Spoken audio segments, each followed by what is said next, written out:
پاشەوەی کە قسەم کرد لەگەڵ لایانی پەیوەندیدار پرسیاری ژووری تەنسیقی مشتەرەکم کرد کە ماوەیەکی زۆرە ئێمە وەکو کورد داوا دەکەین لە کەرکووک دروست بێت و نوێنەری پێشمەرگەی کوردستان لەو ژوورەیە بێ و پاشان لەو ژوورەوە دابەشکردنی هێزی پێشمەرگەی کوردستان لەو منتیقانە تەوزیع بکرێت کە پێویست بێت بە هەمانگی و بە تەنسیق لەگەڵ پۆلیسی ئیتیحادی.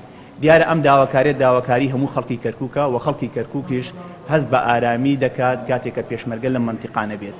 بەداخەوە بەغدا ئاگاداری کردم کە ئەوان ماوەی 3 هەفتەیە حکوومەتی وزارەتی پێشمەرگەیان ئاگادار کردێتەوە کە نوێنەرەکانی پێشمەرگە دیاری بکەن و لە ژووری تەنسیقی مشتەرەک لە کەرکووک دابنشن ئەو ژوورە دروست بێت و ڕەزامەندی عەبادی وەرگیراوە بۆ دروستکردنی ئەو ژوورەیە.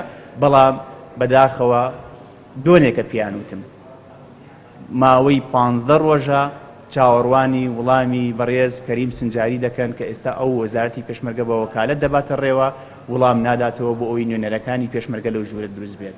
من لێرەوە دەپرسم بۆچی لە کاتێکە هەموو خەڵکی کەرکووک و کەرکووکیەکان چاوەڕوانی ئەوەی کە پێشمەرگە بێتە کەرکووک وەک پێشمەرگە دیسان ببێتە هۆکاری ئەوەی کە ئارامی لە نێو خەڵکی کەرکووک بڵاو بێتەوە و کەرکووکیەکان هەست بە ئەمانکەین. بۆچی ئەو وڵامە نەدراوەتەوە؟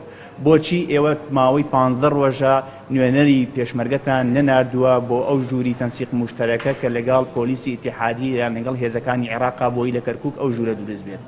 لێرەیە داوا لە پەرلەمانی کوردستان دەکەم و بە تایبەتی لە لیژنەی پێشمەرگە دەکەم لێکۆڵینەوە بە دوواداچوون لەم مەسەلەیە بکات و وڵامی جدیان هەبێ بۆ خەڵکی کەرکووک و خەڵکی ناوچە داوەڕاوەکانی کوردستان.